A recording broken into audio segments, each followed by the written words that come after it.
Hello, darling. It's me, Elvira, Mistress of the Dark, the couch potato's favorite tomato. And I'm ripe and ready for a good time. And believe me, as soon as this movie's over, I'm gonna go out and have one. I wonder if the fleet's in. Like, man, guys have had their heads chopped off the... for less. Oh, it must be my new neighbor, Bob Squat. I haven't met him yet. I wonder what he does. Well, one way to find out. I'm sure he won't mind. Oh, there he is. How'd you ever get me in that bed, anyway? I carried you in there and I sat on you till you fell asleep. Sounds like a competitor. By golly, how much I owe you? How about $2? $2? That's twice what I charge. I'm gonna have to change my sign. But before I do, I've got some bad news for you, darling. My boss, Mr. Rhino, wants to show us the giant Gila monster. I don't mind looking at it as long as I don't have to touch it. I think you can get warts or something that way. Anyway, it's probably not as big as he says it is. Oh, here he comes right now. Mr. Rhino, do you really have a giant Gila monster? Yeah, a big one. Ooh, I heard it's so big you had to register it as a lethal weapon with the state police. The troopers were inclined to pass it off as shock or optical illusion. I know what you mean. I get the same reaction myself all the time. I tell you, it is not easy being larger than life. Well, hold on tight. It's time to unveil the big one, the giant Gila monster. Oh, I just love it when the star of the movie gets blown to bits at the end. Because then you know you won't have to sit through a sequel. Boy, too bad they didn't do that with Rocky. And now I've got a special treat for you as we get up close and personal with Elvira. Hey, that's a little too close and way too personal. Okay, that's better. I'll just pick a card at random from my up close and personal file. Dear Elvira, my name is Siggy. I'm a psychiatrist in Vienna. Every night I dream that you and I are on a big train barreling through a long, dark tunnel, smoking cigars and eating ice cream cones. We arrive at the Eiffel Tower where we do away with my father and run off with my mother. I thought I was the only one who had that dream. But enough about me. Yeah, more than enough. What I'd like to know is, who was the last person you dated? Oh, good question. Let's see if anyone in our studio audience knows. Johnny, what do they get if they have the right answer? 2 free rides on my elephant in Bangkok, Siam. That is quite a prize, I tell you. I've ridden his elephant, and I couldn't sit down for a week. Okay, who was the last guy I dated? Anybody? Elvis, one of the Everlys. Bill Darnell, Kate Smith. Hey, hold on. Kate Smith and I were just good friends. No, my last date was none other than that singing heartthrob of the giant Gila monster, Chase Winston. You did it, Chase. Why didn't you say something? You didn't tell us. Well, I didn't know there was anything I'd want to admit to. Oh, yeah? Well, you weren't so hot yourself, Chase. You know, you can tell a lot about a man by the size of his banjo.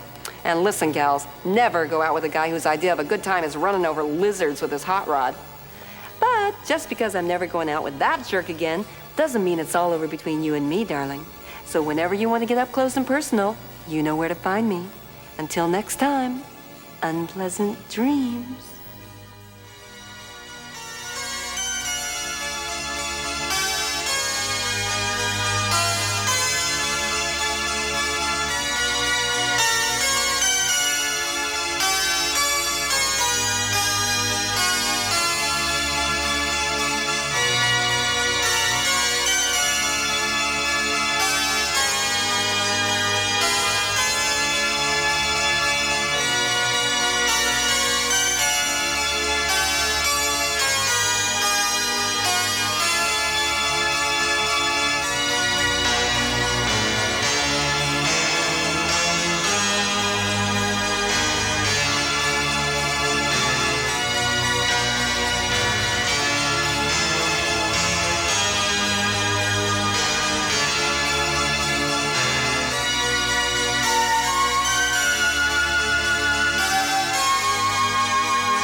that vamp of camp, Elvira, Mistress of the Dark, bringing you the best of the worst. Or is it the worst of the best? Nah, let's face it, it's the worst of the worst in schlock-umentary films, Elvira's Midnight Madness. You'll feast your orbs on such sumptuous schlock as Roger Corman's Bucket of Blood, the infamous She-Demon, and the equally improbable Brain That Wouldn't Die. Not to mention these ghoulish goodies.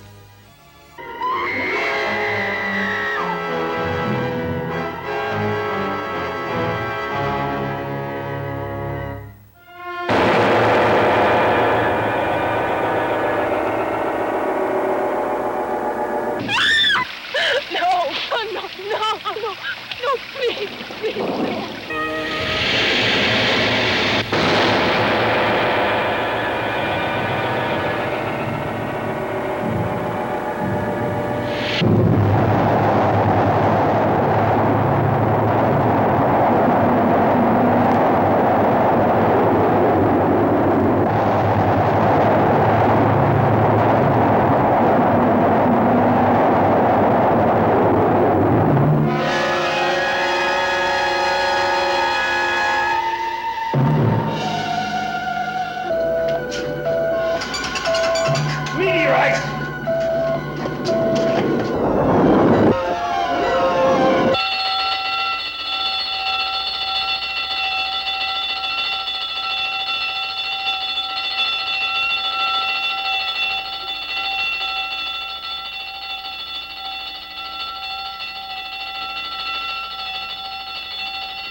I am Criswell.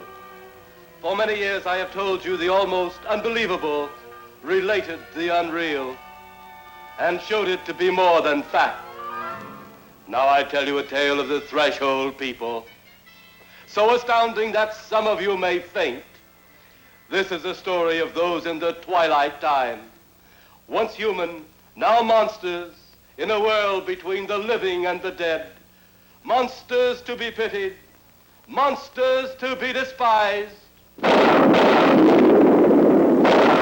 Yep, there's only two good things about this show. No, not those. They're fun and they're cheap, just like me. So stay glued as Rhino Home Video and me bring you lots more Midnight Madness.